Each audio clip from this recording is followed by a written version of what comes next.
Oke, bismillahirrahmanirrahim. Assalamualaikum warahmatullahi wabarakatuh. Sobat semua, apa kabarnya ya setelah sekian purnama? Oke, gimana? Kangen gak? Cie. Oke, karena lumayan ya sobat semua, beberapa bulan ke belakang itu cukup padat gitu kan.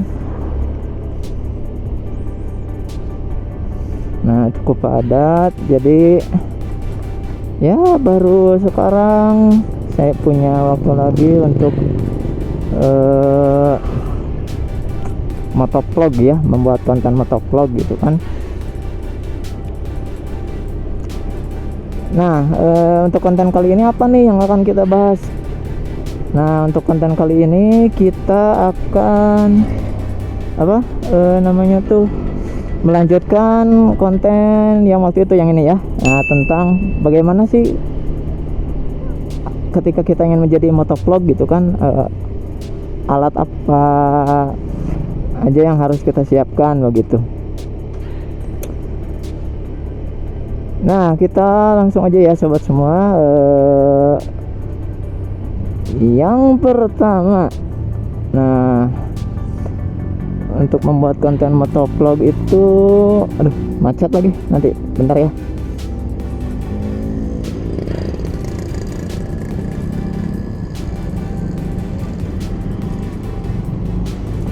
Oke, untuk membuat konten motovlog itu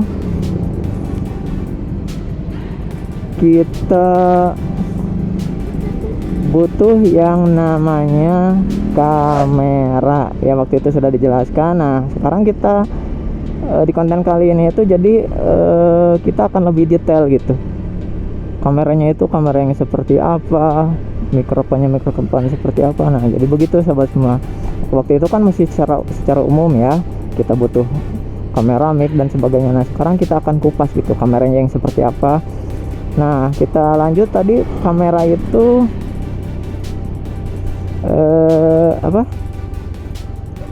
untuk kamera yang ideal ketika sobat semua ingin motovlog yaitu pastinya action cam ya. Nah, action cam ini kenapa dibilang ideal? Karena memang bentuknya juga kan ringkas ya, kecil, ringan. Nah, sehingga ya sangat cocok untuk ditempel di helm atau di motor seperti itu. Nah, lalu sobat pasti bertanya kan, action cam seperti apa sih yang ideal gitu ya. Tentunya yang banyak atau populer itu GoPro seperti itu kan, salah satunya yang cukup lama ya berkecimpung di dunia perkameraan seperti itu. Nah, kalaupun ini salah jalan ini kayaknya, nanti sebentar, kita salah jalan nih, harusnya tadi belok. Ini pusing kalau jalan dari sini. Nah, jadi benar nanti pusing sobat, bentar.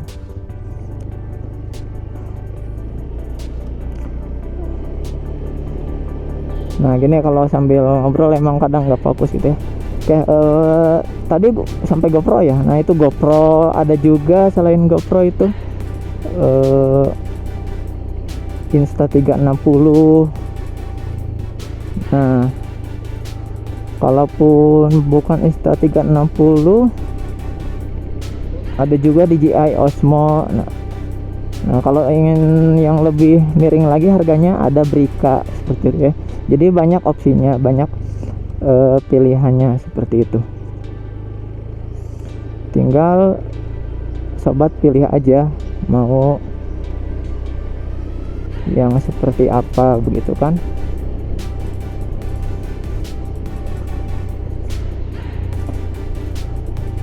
Tentu tiap merek itu punya kelebihan dan kekurangannya masing-masing ya, seperti itu.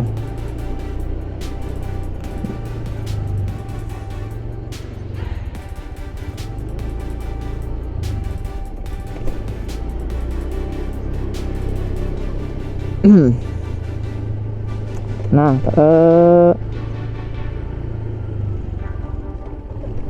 untuk yang saya tahu untuk merek Brica itu kan untuk motovlog itu kita butuh fitur itu dua ya, yang utama itu stabilisasi ya, artinya gambar tidak goyang, dan ultra wide. Karena view di jalan itu kan kita luas ya. Nah, ini kanan kiri itu kalau tidak ada salah satu fitur itu biasanya ya kurang enak gitu. Nah, untuk Brica sendiri itu dua fitur itu tidak ada, nggak tahu kalau sekarang ya. Kalau waktu itu saya lihat-lihat review itu, jadi satu fitur itu hanya ada di satu kamera. Jadi kalau kita ingin yang ada stabilisasinya videonya atau stabil, itu tipe A misalkan. Nah, dan itu tidak ada ultra wide-nya. Jadi kalau ingin ultra wide harus beda lagi kameranya. Jadi agak repot juga sih. Tapi nggak tahu kalau tipe-tipe sekarang mungkin yang harganya lebih mahal mungkin sudah keluar gitu ya. Nah, tapi yang saya tahu gitu, kalau yang merek GoPro kan itu udah include dua-duanya gitu ya. Stabil iya, ultra wide iya gitu ya. Ya tentu kan harganya juga spesial gitu kan ya.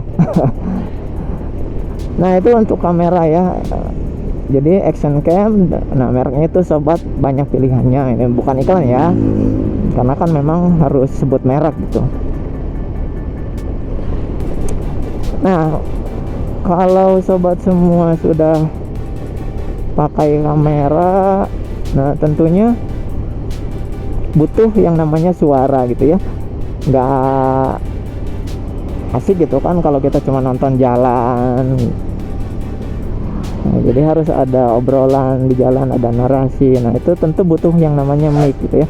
Nah, untuk mic ini kebanyakan itu motovlogger itu biasanya pakainya clip on gitu ya.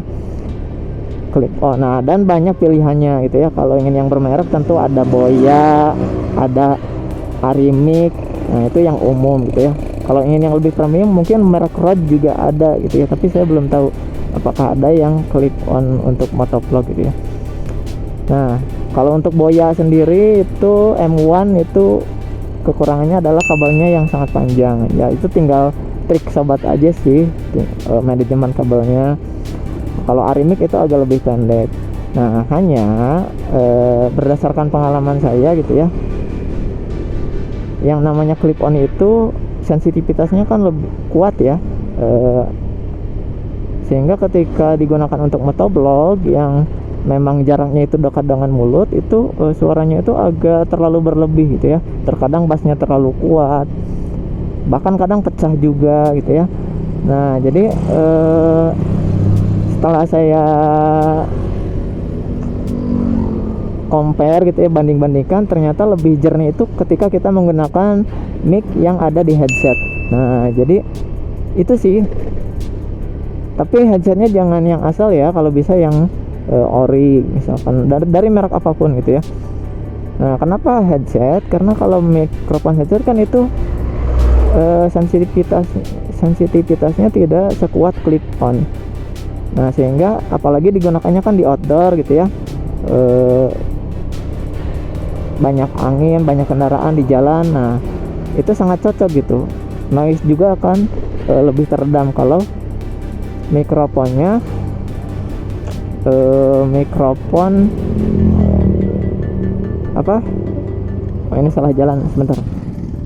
Kita kesana aja ya. Ini nggak asik jalannya. Kalau kita pakainya mikrofon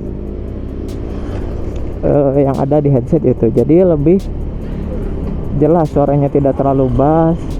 Karena sensitivitasnya itu ya memang peruntukannya untuk jarak yang lebih dekat gitu. Berbeda dengan clip on. Berbeda dengan clip on. Nah, Nah, triknya bisa ada, kebanyakan sih orang biasanya kalau pakai mic yang ada di headset itu dipotong ya, yang ke bagian ke telinganya itu, mic ya, headset yang bagian ke telinganya itu dipotong. Nah, kalau saya sih sayang ya gitu ya, karena ini ori juga, jadi tinggal trik kitanya aja sih, manajemen kabel di dalamnya itu tetap bisa kok ya. Coba deh nanti sobat, cuma pasti suaranya lebih jernih. Nah, mic sudah, kamera sudah. Nah, tentu untuk menempel kamera kita butuh mounting ya. Mounting itu penghubung antara kamera dengan helm. Nah, seperti ini nih yang saya pakai ya, ini mounting. Nah, tapi yang sepanjang yang saya tahu, untuk mounting itu banyaknya sih bahannya plastik gitu ya. Saya belum nemu mounting yang agak premium bahannya. Kebanyakan plastik. Nanti sobat bisa cek aja di toko, di online shop, toko hijau atau toko orange ya, itu udah banyak ya, biasanya sudah termasuk perekatnya 3M gitu ya untuk nempel ke helmnya. Nah, nyambung dengan mounting tentunya helm. Nah, ini helm ini idealnya itu full face ya. Kenapa harus full face? Karena kan ketika sobat semua pakai half face, itu untuk menempel mountingnya itu tidak ada bagian dagunya kalau half face itu. Jadi mau tidak mau, kalau nggak di pinggir ya di atas. Nah, itu efeknya apa? Jadi point of view-nya itu kurang maksimal. Jadi nanti kalau tempel di atas, yang terlihat itu ya jalan aja gitu kan, kokpit itu nggak kelihatan. Kalau di pinggir itu view-nya nggak enak, nggak simetris gitu untuk penonton itu. Nah, jadi yang paling ideal itu di dagu. Nah, otomatis harus full face helmnya itu kan. Kalau half face bisa aja sih, misalkan kacanya ditutup lalu ditempel di kaca, tapi kan nggak lucu gitu ya, kayak tompel. Jadi ya idealnya full face lah. Nah, selain untuk point of view, full face juga berfungsi untuk agar suara kita itu lebih jernih gitu ya. Kenapa? Karena kan mikrofon itu kalau full face bisa disimpan di dalam gitu ya.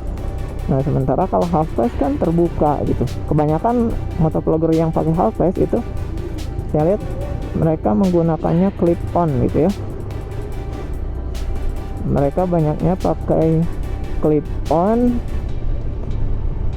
dan itu biasanya posisinya di luar. Nah, itu sobat bisa bayangin aja bagaimana angin ya, bunyi anginnya pasti masuk semua gitu kan, noise-nya.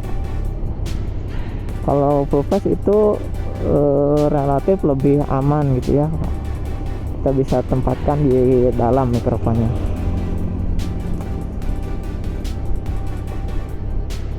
Lalu dari look juga tentu kan full face itu lebih sporty, lebih enak dilihat gitu lah. Atau bisa dibilang wah ini ngabers nih. Kalau orang-orang zaman sekarang bilangnya ngabers gitu ya, ngabers banget gitu ya kalau pakai full face, jadi sporty. Oke, helm sudah. Nah, selanjutnya motornya tentunya ya, nggak lucu juga gitu kan pakai helm, pakai mikrofon, ada action kayak lari-lari nggak naik motor gitu kan, kocak gitu kan jadi.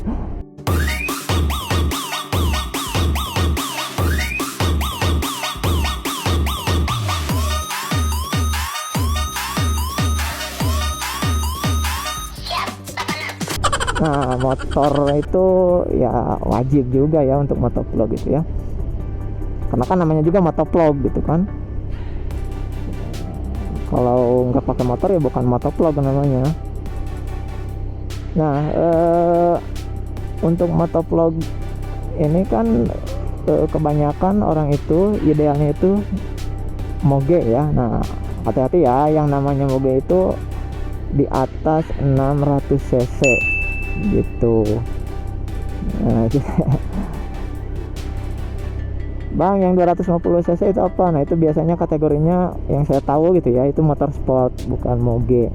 Di moge itu 600 cc ke atas. Nah, Bang, gimana nih? Aduh, berat ya. 600 cc ke atas itu pajaknya mahal. Ya harganya motor, harga motornya juga udah jelas mahal. Kita kan kaum ekonomi bawah ke dasar, Bang, katanya. Bukan menengah ke bawah lagi, itu bawah ke dasar. Ya kalau memang sobat semua budgetnya minim, ya turunin sedikit lah ke 250 cc. Bang, 250 cc nggak ada, turun lagi 150 cc masih ada kok yang loopnya kayak mobil gitu ya, kayak R15, Suzuki GSX 150 atau CBR 150, itu loopnya seperti mobil gitu ya. Walaupun ya tetap gitu ya, kategorinya motor sport aja gitu.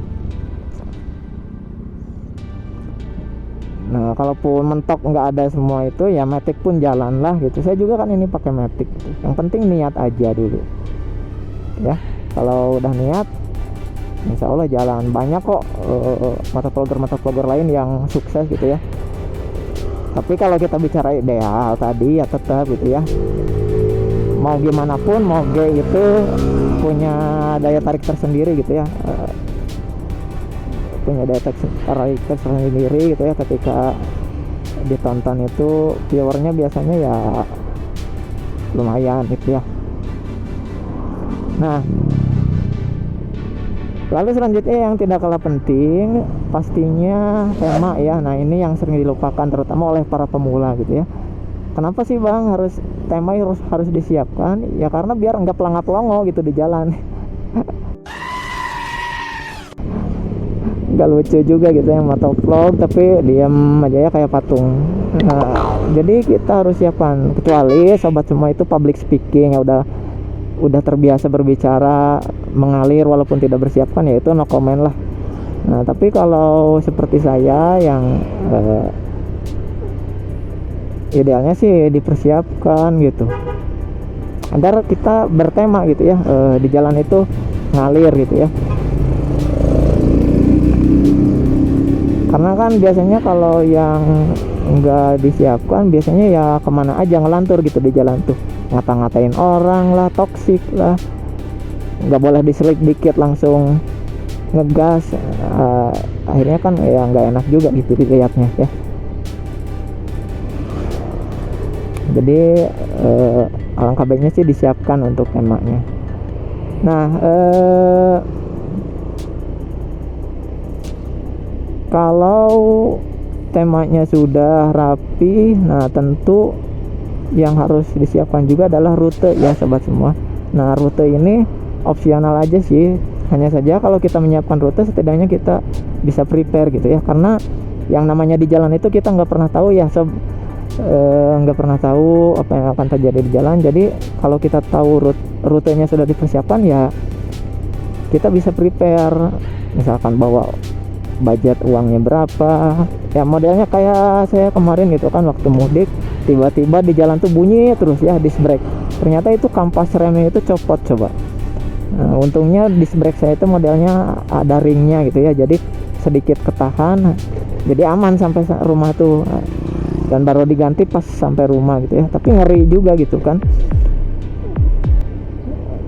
untungnya nggak copot gitu ya. Nah, jadi belajar dari situ ya, intinya ketika kita melakukan perjalanan ya kita harus prepare budgetnya dan lain semacamnya gitu ya.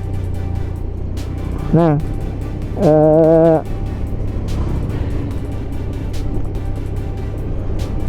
jadi itu sih sobat semua, kalau sobat semua ingin menjadi motovlogger, hal-hal idealnya itu yang seperti itu. Bang, yang ideal-ideal tadi yang abang sebutin itu berat Bang, jalanin dengan yang ada, itu sih kalau saran saya gitu ya. Jalanin dengan yang ada,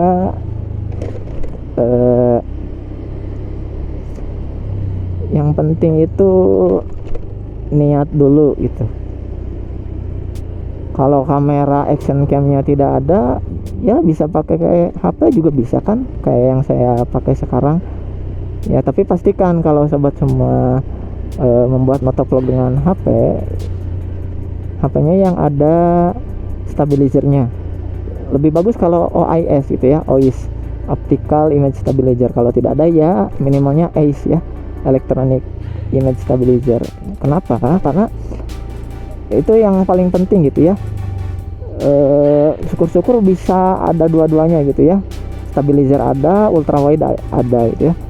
Karena sejernih apapun, sedetail apapun gambarnya, konten sobat itu detail 4K misalkan, tapi goyang-goyang ya nggak enak dilihat gitu ya. Makanya harus teliti sebelum membeli HP, karena nantinya sayang uang gitu kan, udah niat buat motovlog ternyata hasilnya nggak maksimal. Jadi usahakan lihat review-review terlebih dahulu sebelum membeli gear untuk motovlog gitu ya. Ya mungkin itu saja ya sobat semua untuk konten motovlog hari ini, mudah-mudahan bermanfaat. Jaga kesehatan. Wassalamualaikum warahmatullahi wabarakatuh. See you next time.